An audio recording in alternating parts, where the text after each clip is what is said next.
Olá, está entrando no ar o seu programa Cordão de Três Dobras, esse programa que faz parte da grade de programação da Constante TV, essa Constante TV que é uma bênção para você, essa Web TV que é uma bênção para você e uma bênção para todos nós. E o objetivo desse programa é levar até você princípios valiosos da Palavra de Deus para fortalecer o seu relacionamento em família, o seu lar, o relacionamento com o seu cônjuge, com os seus filhos, a partir de princípios da Palavra de Deus. E nessa oportunidade, nós iremos tratar sobre um assunto importantíssimo para você que é pai de família, mãe de família, que é a oração, tendo como base o livro de Timothy Keller, Oração, Experimentando Intimidade com Deus. Esse livro aqui que é uma obra-prima para todos aqueles que queiram se aprofundar no assunto oração. E nessa oportunidade nós temos aqui um casal muito querido da nossa Igreja Batista de Constantinópolis, os irmãos Edson e Júlia, que nos alegram, com a sua presença aqui, para que possamos juntos conversar sobre esse assunto. Com certeza os irmãos têm uma larga experiência sobre oração, chegaram até aqui já com muitos anos de casado, então com certeza isso é produto de uma vida de oração, de uma vida de amor ao nosso Deus, a partir da leitura da palavra, meditação e oração. Eu vou pedir que os irmãos possam se apresentar para que todos os nossos ouvintes possam conhecê-los. Boa noite a todos, eu sou o Edson, da Júlia, somos 42 anos de casados e estamos na caminhada da fé, pelo menos há em torno de 50 anos. E aí a Júlia complementa aí, se apresentando e falando um pouco dos netos e das filhas e genros, Obrigada, casal querido, pelo convite. Como o Edson já falou, 42 anos de casados, Deus nos abençoou com 2 filhas, e hoje são os 2 genros, e 5 netos. Amém. Somos gratos a Deus pela família que nos deu, todos no caminho dele, nos caminhos dele, atuando na igreja, e só gratidão no coração pelo que ele Amém. Tem concedido a nós. Temos o prazer de receber os irmãos Júlia e irmão Edson. É um casal muito especial, membro da nossa igreja, que tem sido uma inspiração para todos nós, demonstrando muita fé e o seu compromisso com Deus. Eles vão partilhar conosco as suas experiências, suas histórias inspiradoras sobre oração em família, e vamos aprender juntos, irmão Edson? Verdade. Sobre oração. Bem, obrigado, querida esposa Simone. E nós iremos tratar, nesta oportunidade, de uma parte do livro que fala sobre cartas sobre oração. Só para situar os queridos ouvintes nesse assunto que nós iremos tratar, cartas sobre oração são cartas que foram escritas por mestres do cristianismo, da história recente. Foram eles Lutero, Calvino e Agostinho. 2 escreveram cartas a amigos que tinham dúvida sobre a oração, sobre esse assunto, e também um escreveu uma obra magistral sobre a oração chamada Institutes. Nós iremos abordar esse assunto. Inicialmente eu vou chamar aqui nosso primeiro slide, ele é o capítulo 6 desse livro. O nosso primeiro slide vai falar exatamente isso. Ele faz um conceito, irmão Edson, sobre oração, onde ele diz assim: a oração é vista como a continuação de uma conversa iniciada por Deus. Eu confesso que aqui surgiu uma dúvida, Pesquisei, estudei, eu creio que o irmão Edson vai nos tirar essa dúvida aí. É uma conversa iniciada por Deus. Ele a iniciou ao colocar o conhecimento de si mesmo em todo ser humano, ao falar pelos profetas e em sua palavra escrita, e principalmente ao nos chamar para si mesmo por meio do Espírito Santo enviado ao nosso coração. Também exploramos o que poderia ser chamado de teologia da oração. O caráter da oração é determinado pelo caráter do Deus que desejamos alcançar.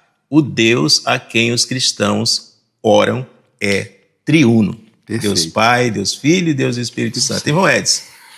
É interessante que esse ponto de partida do capítulo 6 do livro, que trata sobre a continuação de uma conversa iniciada por Deus. Então a oração, ela tem essa característica. Mas o interessante é que Deus, ele se manifesta sem verbalizar nenhuma palavra, já nos proporcionando uma série de virtudes. Quando a gente lê, observa nessa leitura que o irmão fez, ele fala, por exemplo, ele diz, conhecimento de si mesmo em todo ser humano. Deus, na sua soberania, se faz conhecer de si mesmo a todos nós pelas manifestações que ele se coloca diante de nós como Deus soberano. E nós somos agraciados como criatura dele, criação dele, na medida em que você conhece a Deus e se rende a ele, numa confissão de reconhecendo que é pecador e precisa de Deus, você torna-se um filho de Deus e passa a perceber algumas virtudes que ele coloca em você, do qual você nem sequer sabia. Não existia ainda, mas ele já estava em você lhe proporcionando. E aí você vai seguindo no texto, ele vai dizer, ao falar pelos profetas em sua palavra escrita, e principalmente ao nos chamar para si mesmo por meio do Espírito Santo. Veja só, né? Os profetas trazem para todos nós os ensinos, a palavra, os desígnios de Deus, as orientações bíblicas e as promessas. Os profetas, eles trazem a todos nós, através da sua palavra, esse conhecimento, revelando Deus de alguma forma a todos nós. E aí a gente começa a ser envolvido por esse conhecimento entendido, sem querer saber de que Deus está proporcionando tudo isso para nós, para o nosso, eu diria assim, para que ao sabermos nós tenhamos uma possibilidade de estarmos vivenciando uma vida com Ele, conhecendo a Deus, e aí vem a fase então do Espírito Santo, por meio do Espírito Santo vivendo a nosso coração. Veja só, nós não tínhamos, nós estávamos desgarrados, como Paulo fala, né? Perdidos. E aí Deus nos proporciona o sacrifício de seu Filho, as suas promessas, a sua palavra, e nos proporciona, como diz em Atos 1:8, a visitação do Espírito Santo, que passa a habitar. E esse conceito me chama muito a atenção, essa questão do habitar. Nem sempre a gente dimensiona a força dessa expressão, que o Espírito Santo habita em nós. Nós somos habitados por Ele, somos o templo do Espírito Santo. A partir de então, o nosso falar, o nosso pensar, o nosso ver deve estar sendo norteado pela essa orientação daquele que habita em nós.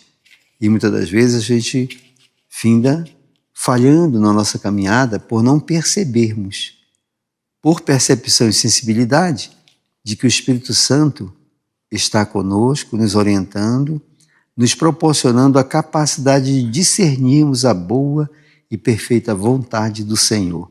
Então é interessante como Deus inicia conversando conosco, sem verbalizar nenhuma palavra, mas Ele já conversava através das virtudes que Ele colocou em nós a partir do sopro da vida, de todas essas questões que nós fomos, evidentemente, que adquirindo, porque Ele, o soberano Senhor, nos criou assim, nos colocando virtudes, e depois nós vamos conhecer.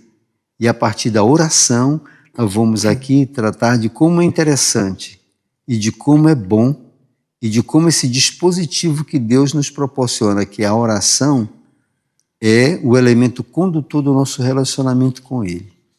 E a gente observa, né, irmãos, que Deus ele toma iniciativa, né? Perfeito. Deus ele toma iniciativa para conversar conosco. E no livro, o autor ele vai falar no outro momento que a oração é uma resposta que nós damos a Deus. Perfeito, exatamente. Ou seja, algo que Ele nos fala. A própria Bíblia fala, né, que tendo Deus outrora falado aos nossos pais pelos profetas, e Deus falou e eles escreveram isso na sua palavra, né? Eu tenho dito aqui que a palavra é onde Deus se revela a todos nós, é a sua vontade, né? Se revela como um Deus amoroso, é um Deus que não só nos criou, mas também Ele nos sustenta, Ele provê todas as coisas, e acima de tudo provê o seu próprio Filho, né, para nos dar a salvação. Então Deus sempre iniciando, tomando a iniciativa dessa conversa, né? E nós devemos estar atentos para quê? Para exatamente responder a Deus, né? Exatamente. Naquilo que Ele tem nos chamado, né, para ser, para fazer, né? Perfeito. Então é interessantíssimo essa parte que o irmão explicou aqui. Então, muita gente vê assim, ele iniciou uma conversa, mas que conversa foi essa? Exatamente o que o irmão falou, né? Ele colocou o seu conhecimento em nós, as virtudes, né? Aquilo que Deus criou para nós sermos realmente, né? No próximo slide, eu vou chamar o próximo slide aqui, e aí os cristãos podem orar por quê? Então, muitas pessoas perguntam, né? Por que eu devo orar, né? Por que eu devo orar? Devo dar continuidade a essa conversa, né, que Deus iniciou, né, conosco, né? Porque Deus é um Pai amoroso que nos acolhe. Cristo é o mediador que nos dá acesso direto ao trono divino. O Espírito Santo habita em nós e nos impulsiona à comunhão com Deus. A partir desse fundamento, surge a pergunta prática: como construir uma vida de oração real e concreta?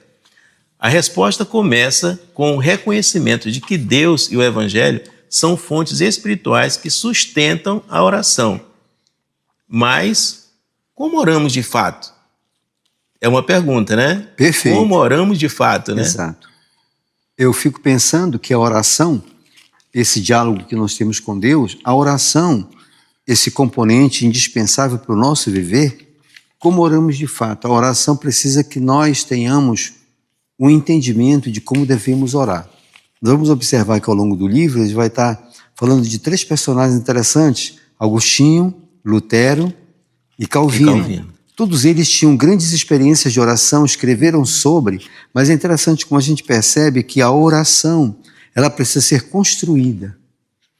O seu contato com Deus, o seu momento com Ele de oração, passa por uma atitude de reverência, pelo momento de louvor, de adoração, até que você chegue no momento de confissão, muitas das vezes, de petição, muitas das vezes, se necessário, de súplica.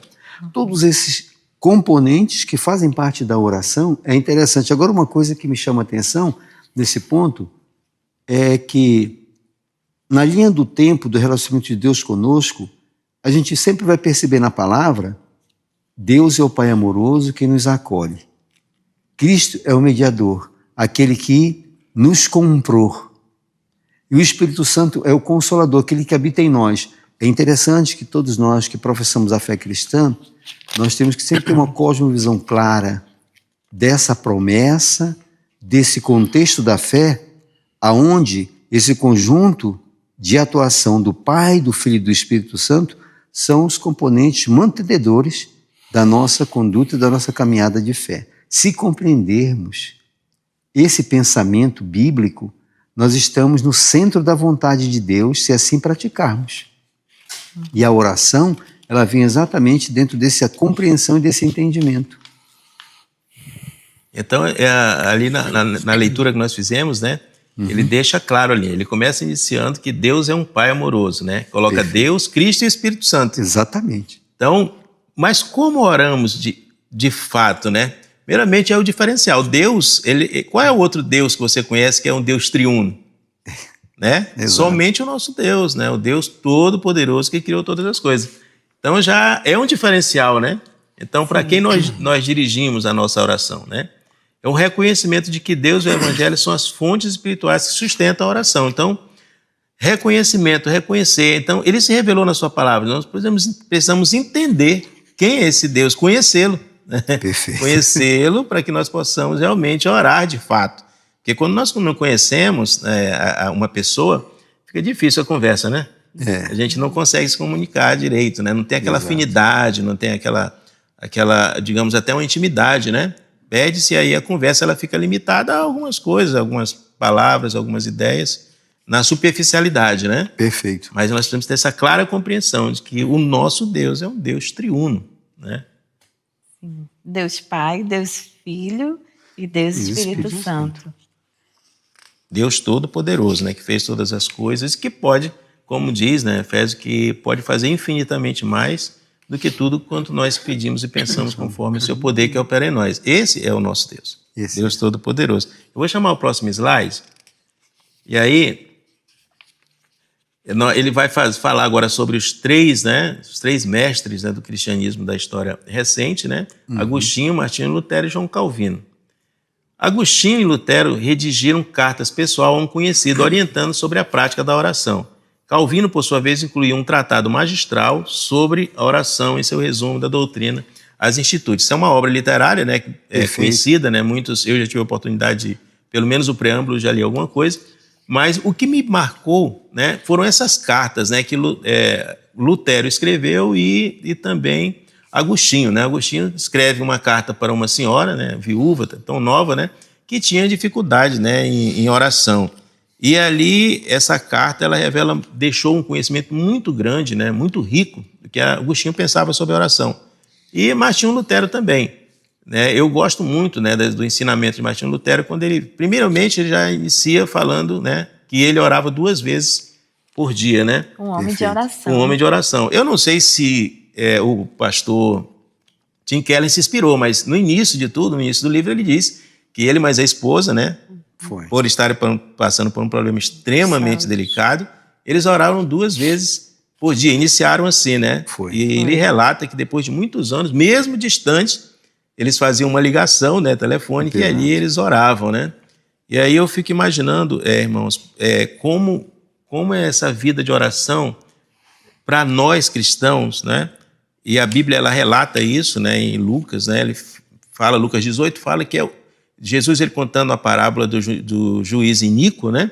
Ele já começa a parábola dizendo o seguinte: o dever de orar e não esmorecer. Perfeito. Então, isso não é uma opção. Né? Para o cristão, a oração é um dever. E o próprio autor, em determinada parte do livro, ele vai dizer que é do dever ao prazer. Então, começa como se fosse um dever. Então, eu tenho que se encarar, né, como um dever. E depois, isso, com o tempo, de tanto nós orarmos, de tanto nós meditarmos na palavra, isso passa a ser muito prazeroso, né? De forma que, se nós não orarmos durante o dia, por alguma vez, deixarmos, é como se estivesse faltando alguma coisa, né, na nossa vida, né? Está faltando algo, né? E é interessante a gente pensar de que, na medida em que nós vamos lidando com as ocupações do dia e com toda a movimentação da vida, você pode acontecer de falhar nesse processo prático da oração.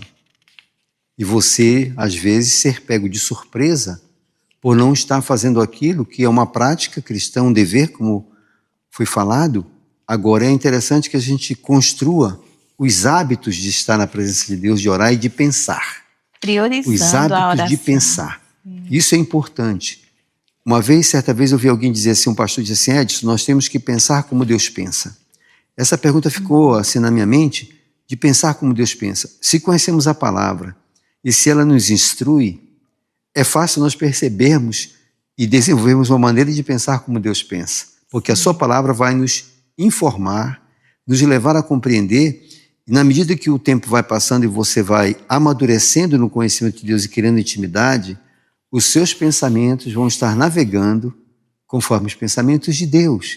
Isso vai nos facilitar o dia, aí nos facilita as decisões, as tomadas de decisões, porque elas vão estar fundamentadas no jeito de pensar que a gente está a praticar, na verdade. Então, é muito interessante sobre a prática da oração, né?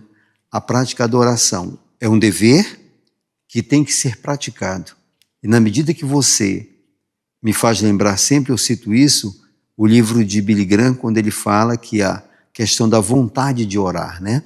Às vezes você imagina que por ele ser uma celebridade, era uma celebridade do ponto de vista da fé, um homem que viveu o evangelho em plena, eu diria assim, em plenitude na proclamação da palavra, mas certa vez, quando indagado, ele cita no livro, o senhor deve, então, levantar pela manhã, ir ao joelho e se derramar em oração. E ele diz que tem dias que eu me acordo sem o mínimo vontade de orar. No entanto, eu vou ao joelho e com esforço o Senhor se derrama sobre mim e ele recebe e percebe a presença de Deus e a oração passa a ser um prazer. Maravilha. Então, está nesse processo da nossa intimidade, do dever de orar, está a prática do esforço, mesmo a despeito de a gente muitas das vezes não estar com a disposição de orar. Naquele momento. O irmão Edson, ele realçou uma pergunta aqui: como o caráter de Deus influencia a oração, né? No próximo bloco nós vamos voltar e falar um pouquinho sobre isso aqui. Perfeito. Né? Pensar como Deus pensa. Nós chegamos ao final do nosso primeiro bloco, né? Falando sobre oração. Eu vou pedir que você não saia daí e também vou pedir que você possa curtir, comentar e compartilhar esse programa Cordão de Três Dobras. Logo, logo estaremos de volta, continuando esse assunto aqui, essa conversa muito edificante aqui com os irmãos Edson e Júlia. Até lá. É logo. Estamos de volta com o programa Cordão de Três Dobras. Estamos tratando aqui um assunto interessantíssimo, né? Que é a oração, baseado no livro de Timothy Keller, Oração, Experimentando Intimidade com Deus. Nós estávamos tratando, no bloco anterior com o irmão Edson, falando sobre a questão de nós pensarmos como Deus pensa, e como o caráter de Deus pode influenciar na oração. Então tem tudo a ver, Para que nós possamos pensar como Deus pensa, precisamos conhecer o caráter de Deus, Para que nós possamos conduzir o nosso pensamento de acordo com a sua vontade. E nesse próximo slide, nós iremos já entrar sobre o que Agostinho falou sobre a oração, o que ele disse sobre a oração. Ele inicia assim: um chamado à transformação interior. Nobre Romana Anícia Proba, a carta 130, isso aqui foi uma pessoa para a qual ele escreveu uma das cartas, Lembrar que nós estamos tratando sobre cartas sobre a oração. Então essa Anísia Proba foi uma pessoa com a qual ele se comunicou através dessa carta. Ele falou muitas coisas sobre a oração. Orientação sobre como orar. Ela temia não estar orando corretamente, e Agostinho respondeu com um texto breve, mas profundamente espiritual. Agostinho afirma que antes de saber como e por que orar, o cristão precisa reconhecer sua desolação neste mundo. Mesmo em meio à prosperidade, é necessário entender que a verdadeira paz e felicidade só são encontradas em Cristo. Sem essa visão espiritual, nossas orações podem ser equivocadas, guiadas por desejos desordenados. Na sequência, o próximo slide vai clarear isso que eu terminei de falar. Um dos temas principais da teologia de Agostinho é a desordem dos afetos. Muitas vezes, colocamos em primeiro lugar aquilo que deveria estar em terceiro ou quarto, como sucesso, prazer ou status, enquanto Deus, que deveria ser nosso maior amor, ocupa um lugar secundário. Se não reconhecermos essa inversão, nossas orações serão apenas reflexo de nossas ansiedades e não instrumentos de cura.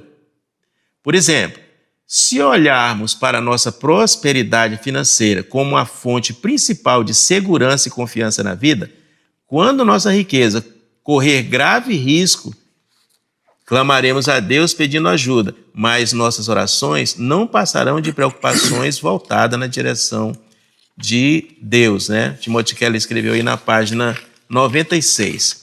Irmão Edson, como aplicar esses princípios, de Calvino às nossas orações? Quantos ensinos aqui, Preciosos, Perfeito, ele falou, preciosíssimos. 2 trechos apenas, Exatamente. É interessante que a gente pode observar que essa questão da oração, do qual Agostinho se ocupa em pensar e nos instruir, ele parte do princípio de que nós precisamos conhecer Deus e estarmos focados naquilo que é o que Deus deseja que façamos. Tudo aquilo aí nos faz lembrar, sabe o quê? É que se nós colocarmos Deus em primeiro lugar, todas as coisas serão acrescentadas Esse à palavra foi o versículo de Deus. que me veio à mente. Isso é interessante, como você vai ver no contexto da leitura feita, de que essa tratativa ele faz para que eu e você e todos nós que estamos, todos aqueles que estão nos ouvindo, nos ocupemos da figura principal, daquele que de fato é quem vai nos proporcionar tudo aquilo que eventualmente nós necessitamos. Se nós não vermos, não observarmos que aquilo que Deus nos concede como bênção, seja prosperidade, seja um bom emprego, seja tudo aquilo que nos cerca, seja um bom patrimônio, seja um carro novo, se nós não entendermos que tudo são bênçãos que Deus nos proporciona e que Ele é a fonte que proporciona e que estabelece que nossa caminhada seja assim, de uma vida próspera, nós estamos equivocados se não orarmos dessa forma, entendendo essa sequência de entendimento de que Ele é a fonte, de que tudo proporciona para nós e que todas essas coisas que Ele nos proporciona como bens materiais são produtos exatamente da sua graça, da sua misericórdia para conosco, para que vivamos desfrutando daquilo que também a sua palavra diz que Ele quer nos dar o melhor da terra. Então nós temos que compreender esse pensamento de Deus, de como Ele nos olha, como nos vê e como Ele espera que nós todos nos dirigimos a Ele em oração, considerando de que o valor principal é de fato uma vida aos pés do Senhor, compreendendo de que Ele é o autor da vida e de que Ele proporciona tudo aquilo que temos, desde a saúde até os bens materiais. Se nós invertermos na nossa relação com Ele de oração e passarmos a confundirmos esses valores, nós vamos estar equivocados na oração, vamos estar desagradando a Deus e não compreendendo aquilo que a palavra está a nos ensinar, que é exatamente que Ele é a fonte de todos os benefícios. E ele fala nesse trecho, né, irmã Júlia, ele fala nesse trecho sobre uma desordem dos afetos, né? Exatamente. Olha só, no mundo que nós estamos inseridos, né, esse mundo contemporâneo, esse mundo secular, onde as pessoas elas estão à procura de soluções prontas, imediatas, tudo é rápido, né? Não importa como, né? Como é difícil, né? Isso provoca realmente uma desordenação dos afetos. Exato. E a Bíblia, ela vem nos informar que existe uma ordem, né? O irmão citou, né? Buscar primeiro, ou seja, primeiro o reino de Deus e todas essas coisas serão acrescentadas, né? Exato. Mas hoje eu creio que, assim, para nós cristãos, há um apelo constante, né? Para que nós possamos colocar essas coisas em primeiro lugar. A nossa atenção, né? Ser voltada para essas coisas que, diante de Deus, né? E são coisas passageiras, que não têm muito valor. Elas nos proporcionam momentos agradáveis, mas isso não pode ser um fim em si mesmo. Nós não podemos colocar e depositar toda a nossa confiança e a nossa energia emocional nessas coisas, que são passageiras, né? Certo. Mas buscar, em primeiro lugar, o reino de Deus. E eu fico pensando, né, como a gente, muitas vezes, até de forma... Eu não vou dizer que sempre a gente está assim, mas muitas vezes, né, a gente, no momento de distração, a gente coloca essas coisas em primeiro lugar, né, diante de Deus. E às vezes se tornam até num ídolo, né? A gente transforma isso num ídolo que a gente vai fortalecendo através dos pensamentos, da prática, e nos tira a atenção de Deus. Então, esses princípios, né, que ele fala, né, como nós aplicarmos esses princípios, é exatamente isso, é ordenar. Exatamente. Porque Deus, ele criou as coisas todas elas ordenadas, tudo certinho, no seu devido lugar, né?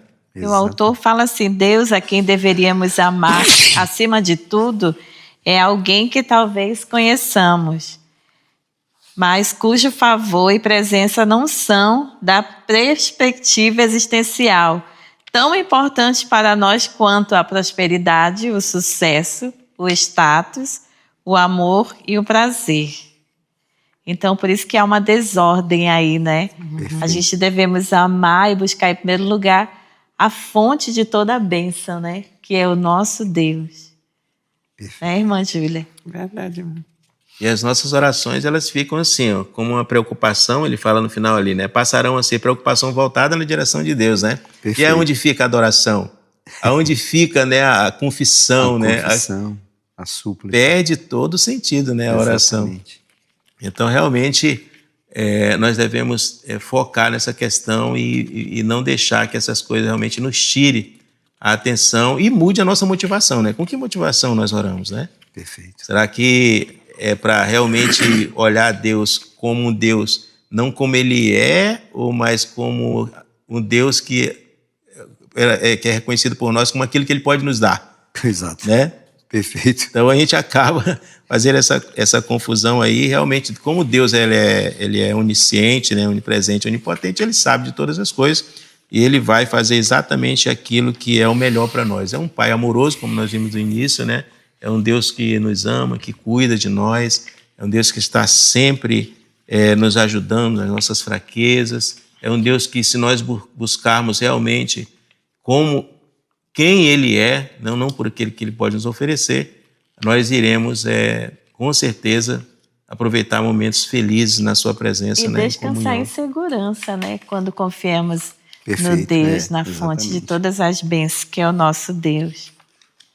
O nosso Deus, né? Todo-Poderoso. Deus que é infinitamente, né, capaz de nos dar tudo aquilo que nós pensamos ou pedimos. Ore por uma vida feliz. E aqui vem um questionamento, né? O que seria uma vida feliz, né? Se resolveu esse problema, se você entendeu o caráter do próprio coração e reconheceu sua desolação longe de Cristo, então, segundo Agostinho, você pode começar a orar. E por que assuntos que deveria orar? Agostinho diz que podemos orar por aquilo que todos desejam, uma vida feliz.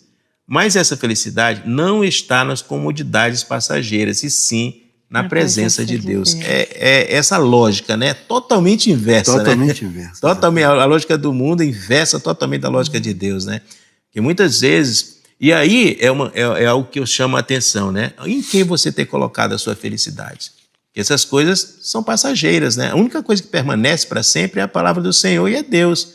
E essas coisas passageiras, tem muita gente que está enfrentando, né, problemas difíceis, complicadíssimos, problemas até mentais, né, por conta dessa prática, né, colocar a sua fé, as suas motivações, né, de alegria em coisas que são perecíveis, né? Perfeito. E aí acaba dando errado. A família, por exemplo, né?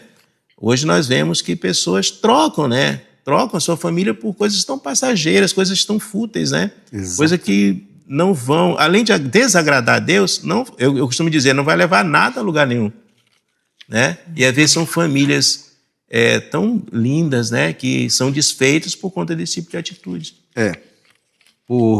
Muitas das vezes você percebe, eu tenho amigos que conversam a respeito dessa questão familiar, e uma das coisas, eu tenho uma situação aqui que sempre, nos finais de ano, alguém vem nos cultos e diz assim, o culto foi maravilhoso, gente, tudo bem, tu continua, a tua família está ótima, tudo bem, a família do fulano, isso quer dizer, ele sempre manifesta uma alegria em ver você, nesse contexto da família e da igreja, vivendo dentro de naquilo que ele visibiliza uma felicidade. Você está na casa do Senhor, está celebrando no último dia do ano, aquele momento de culto, de adoração a Deus, mas eu percebo sempre que ele tem essa preocupação, porque ele teve dificuldades, teve enfrentamentos difíceis no que diz respeito a essa questão de não ter observado, né? Porque nós recebemos de Deus todas essas possibilidades de forma muito clara na palavra, e nós temos sempre que estar atento à vontade de Deus. Aquela questão que a Bíblia nos fala de que Deus quer o melhor, nós precisamos discernir essa questão, que Ele sempre está querendo o melhor para nós. E às vezes nós nos dispersamos no pensamento, em alguma coisa, e alguma coisa nos influencia, daqui a pouco você não está, e eu sempre fico pensando assim, quando eu olho, não vejo alguém, aí começa, aí depois você percebe que se você não tem um relacionamento com Deus, através da palavra, da oração, facilmente você começa a se afastar. E isso é uma das coisas que a gente tem que estar muito atento, porque Deus, Ele é um Deus presente, Ele é um Deus que sonda o coração, Ele nos ouve, e a gente vai ver nos estudos do livro sobre oração, de que Ele é o nosso Pai, Ele está à nossa espera, Ele sempre está à nossa espera, a nos ouvir. A nossa relação com Deus pela oração é uma constante e permanente disposição de Deus a nos ouvir, a nos acolher e muitas das vezes a atender nossos pedidos de orações e súplicas. Essa relação ela precisa ser bem compreendida por todos nós cristãos. O significado de Deus, o significado da oração e desse relacionamento. Certo. É uma situação de causa e efeito, né? Quando eu não entendo perfeitamente isso, aí vem a questão da desordenação dos afetos. Aí as prioridades, elas vão se invertendo e aí as coisas vão indo por água abaixo. O autor, ele vai falar que eu vou pedir para a irmã Júlia ler esse Salmo 27,4, está ali no nosso slide. Isso aqui é realmente a felicidade, né? Olha o que o salmista fala aqui, essa passagem maravilhosa. Irmã Júlia, por gentileza, leia essa Salmo 27,4. Uma coisa pedi ao Senhor, e a buscarei, que possa morar na casa do Senhor todos os dias da minha vida, para contemplar a formosura do Senhor e inquirir no seu templo. Felicidade. É felicidade. Essa é a felicidade, né? E o autor ele foi muito feliz quando ele colocou essa palavra. Então, ao contrário, né, daquilo que do materialismo, dessas coisas que muitas vezes nos impressionam no sentido, mas são passageiras, né? E comparado com a presença de Deus, né? E estar diante de Deus na sua presença é incomparável, né? Incomparavelmente melhor. O salmista também ele diz, é melhor um dia nos teus atos do que longe. Então, a Bíblia, ela vai nos dando essa fórmula de felicidade, né? Perfeito. Às vezes a gente, motivado pelos nossos sentimentos, Inclusive a parte da saúde também, né? Por problemas de saúde que passamos, né? Que a gente às vezes desespera, né? O que aconteceu com ele no final do ano, com a família de férias, aí veio o Senhor e vou infartar esse homem para ver como é que ele vai, como é que vão reagir, né? Nesse momento de familiar, e a gente soube lidar, né?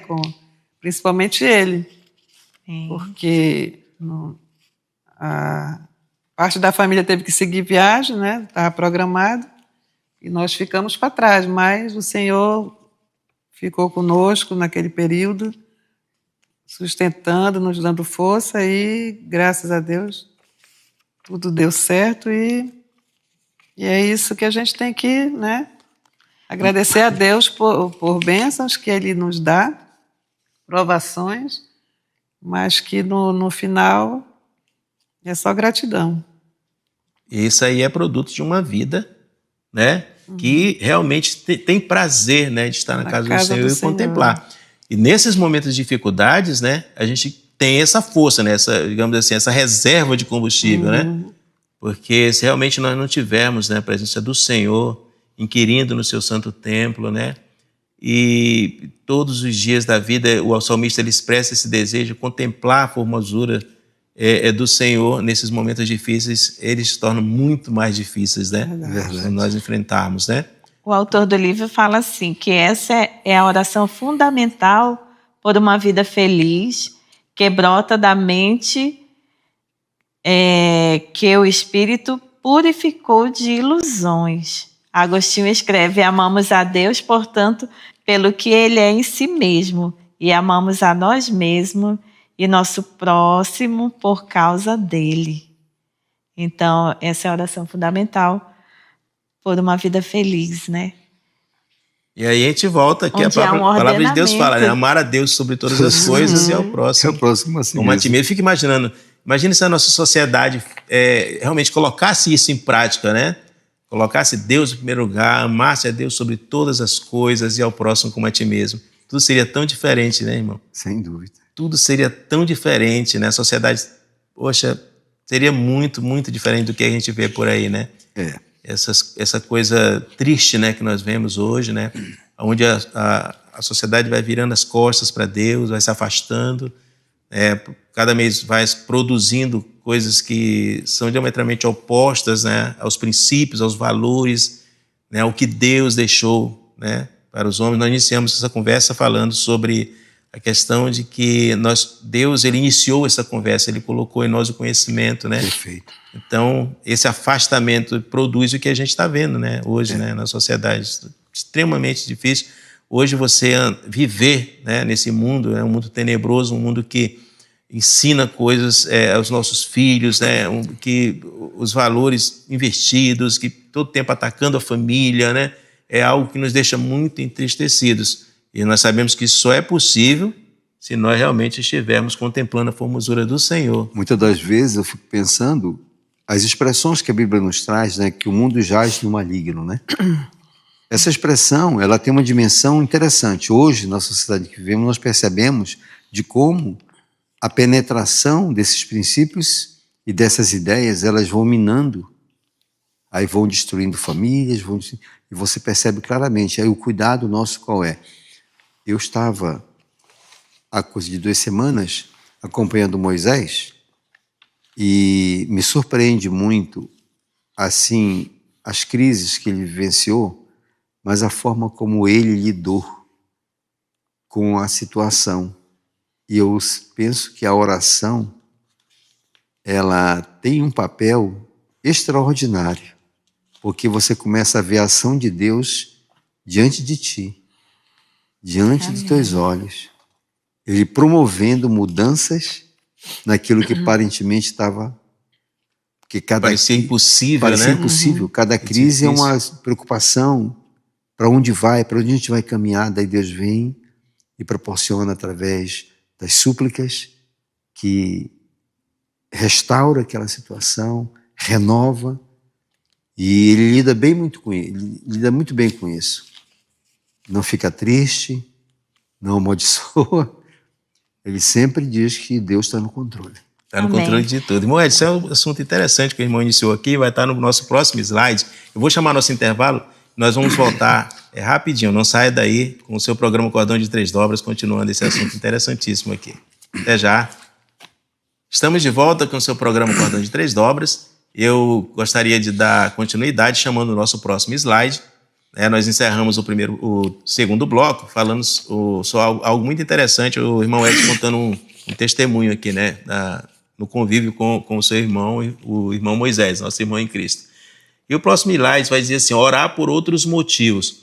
A oração do Senhor nos mostra que necessitamos de muitas coisas. Contudo, se fizermos de Deus nosso maior amor e se conhecê-lo e agradá-lo for o nosso maior prazer, isso transformará tanto o motivo pelo qual oramos, quanto como oramos por uma vida feliz. Então, Deus em primeiro lugar, sempre, né? Sempre. Se tivermos Ele como nosso maior amor, então aí as motivações com certeza irão mudar as nossa oração, né, irmão? Eu falava que o irmão Edson, o irmão Moisés, né? Perfeito. Algo que para os homens parece impossível, né?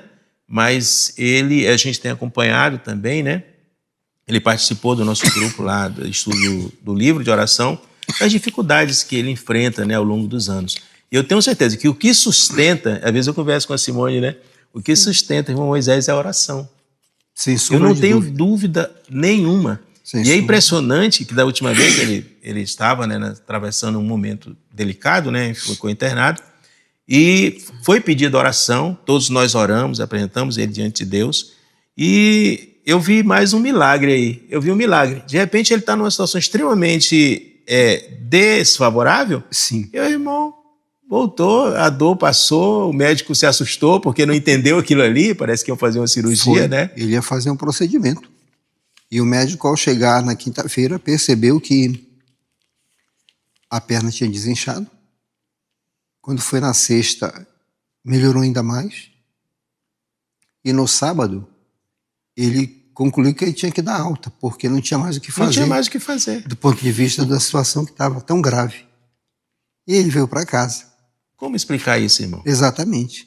E eu tinha pensado assim, quando é que Moisés deve voltar agora aos cultos, porque ele está nessa fase tão difícil. Aí cheguei na igreja domingo e ele estava aqui.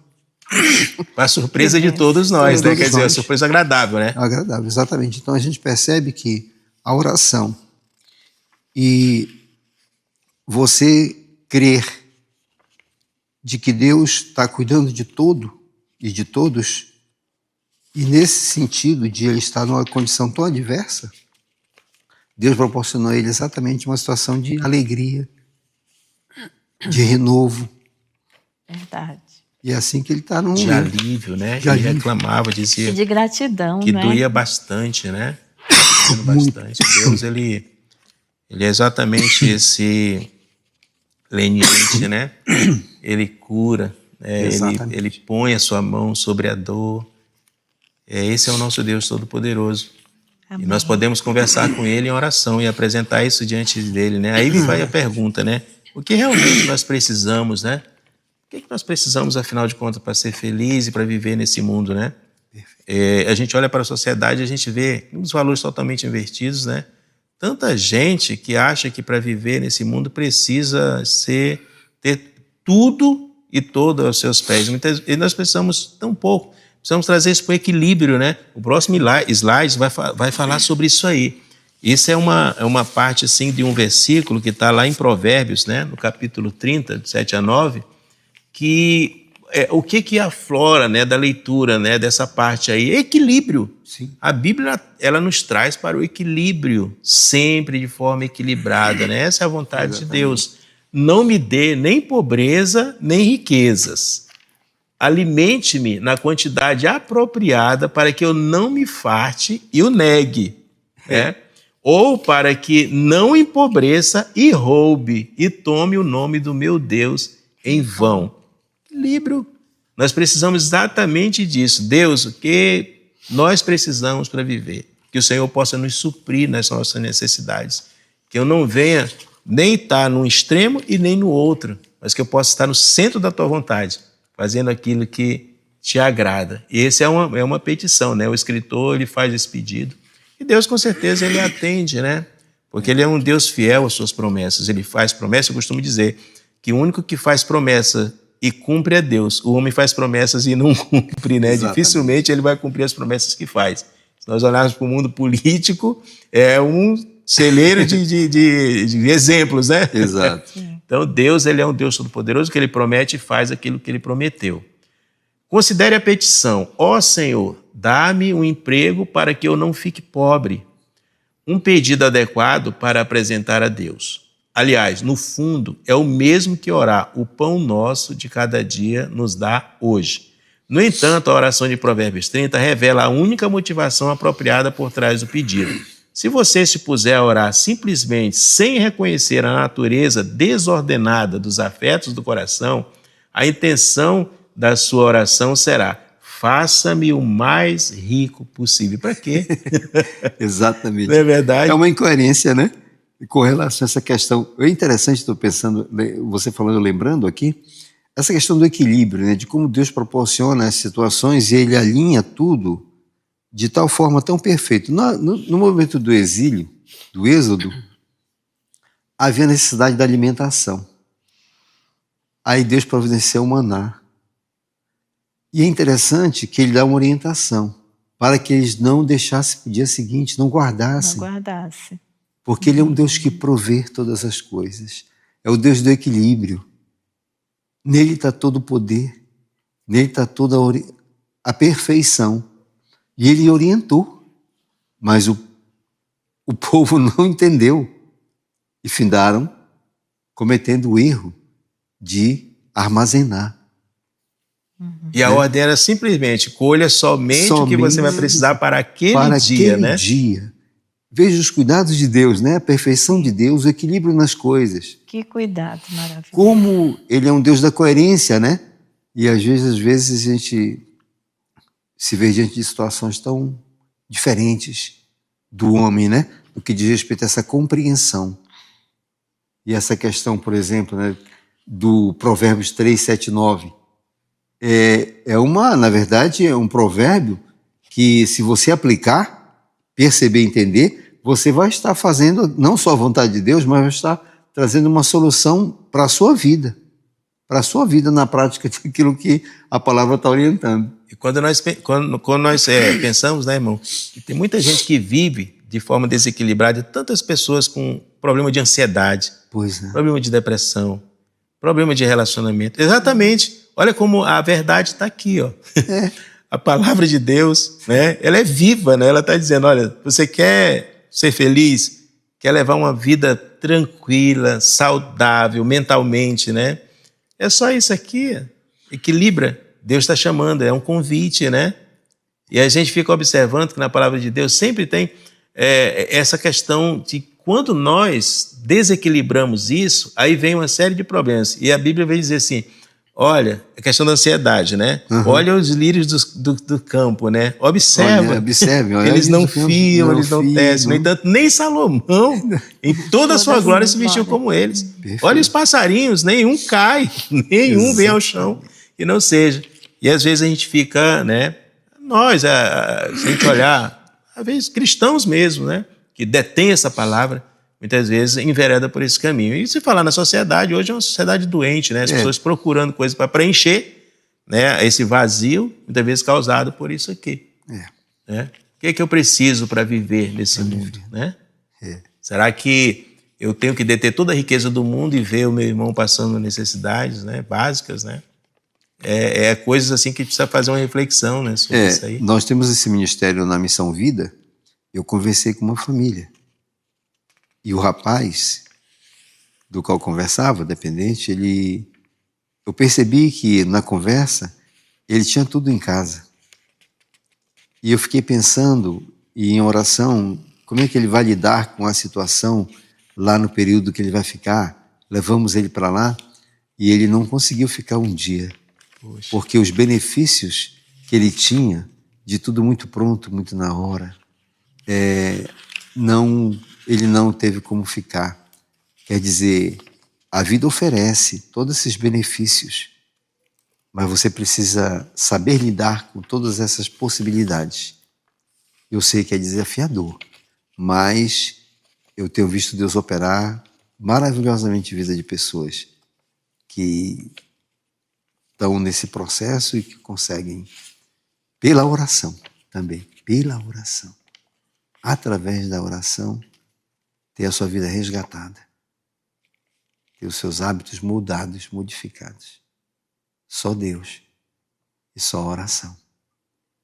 Só oração, né, irmão? Só E às oração. vezes a gente ampliar o alcance, né, dessa palavra, quantas pessoas, né, quantas famílias muitas vezes são desfeitas, né, Perfeito. por conta dessa correria, né? Muitos pais, muitos cônjuges, né, muitas vezes só falam com os filhos. Nós fizemos um estudo, né, de um livro do pastor Nathaniel Sabino, resgatando os verdadeiros valores da família, né? E ele fala sobre isso, né?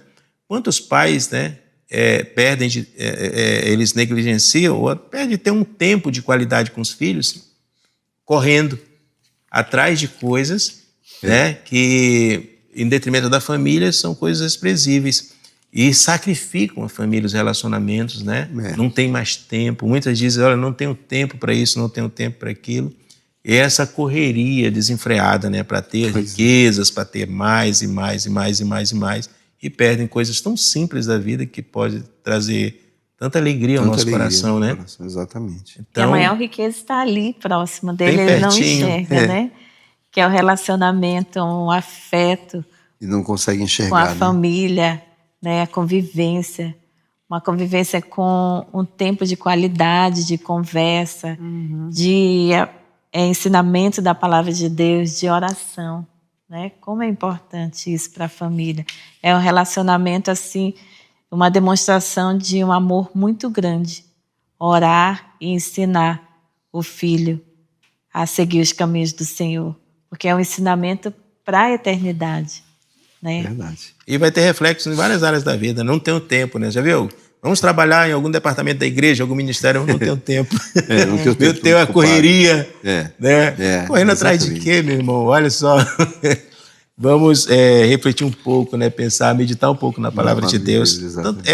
Muitas coisas, a gente sabe que isso é importante, né? Ele pede lá, me dê um emprego para que eu possa trabalhar e não ficar pobre. Mas também isso não pode ser algo exasperado, né? Desequilibrado, né? Claro.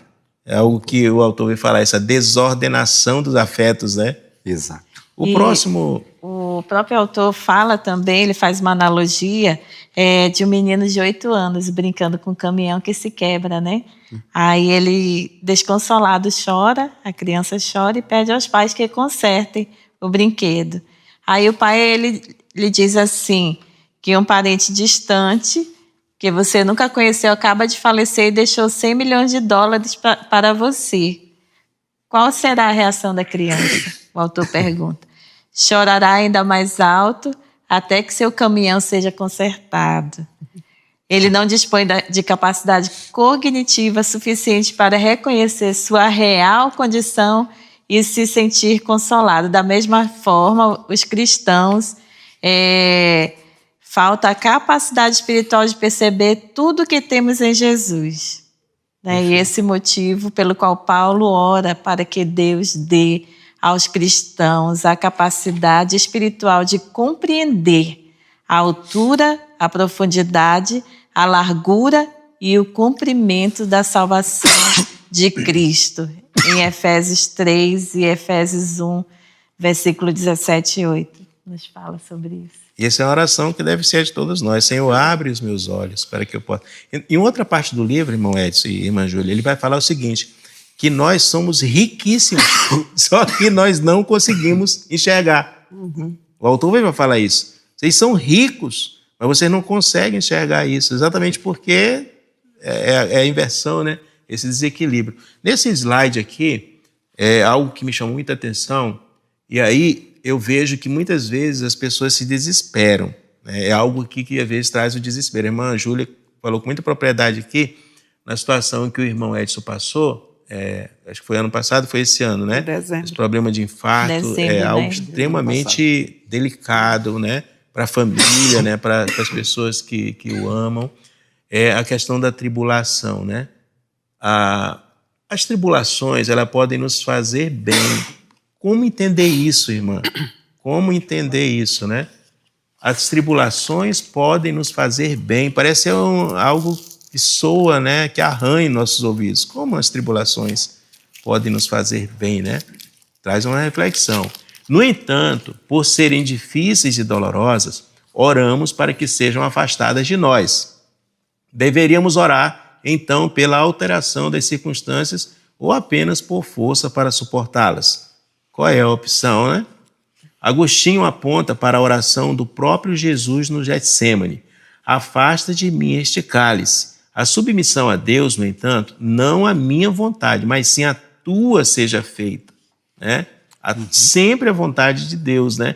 E às vezes a gente fala, né, que a vontade de Deus é boa, perfeita e agradável, mas quando a tribulação vem, aí a gente esquece, né, o que o apóstolo Paulo fala em Romanos 12, né? Ele diz o seguinte: nós devemos nos alegrar na esperança, né?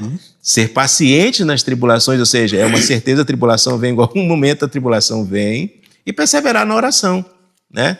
Essa é uma receita que uma receita básica, né? Claro, para que nós possamos observar. A tribulação é certa, ela vem, mas nós devemos estar o quê? Preparados. Eu vejo uma escala, né? Alegrar na esperança, né? Se você está alegre, né?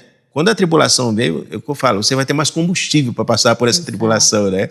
E perseverar na oração, que é um dever de todos nós, né? Como está em Lucas 18. Sim. Então, pois não. Como você fala assim, nós estamos sendo abençoados, né? Mas em meio a muitas bênçãos, às vezes a pessoa torna-se ingrata, né? Imagina quando vier as tribulações, o que pode acontecer com essa pessoa, né? Fica murmurando, mesmo em meio a muitas bênçãos que não consegue enxergar, né? Então, em Romanos, né, 8:26, né? Diz assim, com a promessa de que o Espírito guiará nossos corações e orações, quando estivermos gemendo e confusos, e que Deus as ouvirá, mesmo sendo imperfeitas. Olha só, Deus as ouvirá. Conclui, derrame o desejo do seu coração, mas lembre-se da sabedoria e da bondade de Deus ao fazê-lo. Ou seja, sempre lembrando de Deus, sempre colocando Deus em primeiro lugar, e como razão, né, de todas as coisas, como Deus criador, amoroso, é um Deus que nos sustenta e, como o irmão falou, ele está sempre pronto a nos ouvir. Aí Agostinho aponta, segundo o autor Tim Keller, para a oração do próprio Jesus no Getsêmani, em perfeito equilíbrio entre o desejo sincero, que é afasta de mim este cálice, e a submissão a Deus, que é, no entanto, não a minha vontade, mas sim a tua vontade seja feita, a vontade do Pai, como diz lá em Lucas 22:42. Né? Então, havia um perfeito equilíbrio. O desejo era que afastasse, mas ele orou, mas faça-se a sua vontade, que era a vontade do Pai. E para que nós possamos fazer essa oração, nós precisamos realmente estar em comunhão com Deus e conhecê-lo. Sempre, né? Irmão Edson e irmã Júlia, nós estamos chegando ao final do nosso programa Cordão de Três Dobras. Eu costumo dizer que o nosso maior inimigo aqui é o tempo. É um assunto realmente interessantíssimo, né, a oração, mas o nosso tempo chegou ao fim. Eu agradeço aqui a presença dos irmãos, né, por ter abrilhantado aqui o nosso programa Cordão de Três Dobras nessa oportunidade. Vou pedir que os irmãos façam as considerações finais. Nós agradecemos o convite e queremos aqui deixar de que o livro que estamos estudando sobre oração, que já concluímos, né? Ele deve exercer um efeito na vida do cristão e todos aqueles que estão fazendo o estudo edificante, porque a oração é um componente indispensável na vida de cada qual de nós, do qual Deus se sente feliz, a Ele agrada nós buscarmos a Ele em oração, seja em súplica, seja em petição, seja em agradecimento por tudo que Ele é. Obrigado, irmão. Irmã Júlia? Nós participamos dos grupos familiares, né? Fomos facilitadores de 2 grupos com famílias da igreja, então foi assim, muito edificante para eles, para nós, né? Os estudos. e participar também aqui da Web TV, através do Cordão de Três Dobras. Tem sido para nós um privilégio. Gratidão a Deus pela vida de vocês, né? E pelo convite que nos fizeram para somar nesse... Nós que agradecemos a presença. Irmã Simone. Aprendemos aqui com Agostinho, né, que ele nos ensina que a oração começa com o coração transformado. Só quando reconhecemos que nada neste mundo pode nos satisfazer e quando buscamos a Deus como nossa verdadeira felicidade. Amém. Nós agradecemos a Deus pela oportunidade, né, ímpar de estar aqui com os irmãos, e eu finalizo o programa nessa oportunidade com um conceito de oração que está no livro de Timothy Keller, onde ele diz o seguinte, que a oração é a chave para tudo o que precisamos ser e fazer nesse mundo. A oração ao experimentando intimidade com Deus. Rogamos a Deus que abençoe a sua vida, a sua família, o seu lar, derrame chuvas de bênçãos sobre vocês. Agradecemos a oportunidade que Deus nos deu de estar aqui e convidamos você a estar conosco no próximo programa, se Deus assim o permitir. Até lá. Até lá.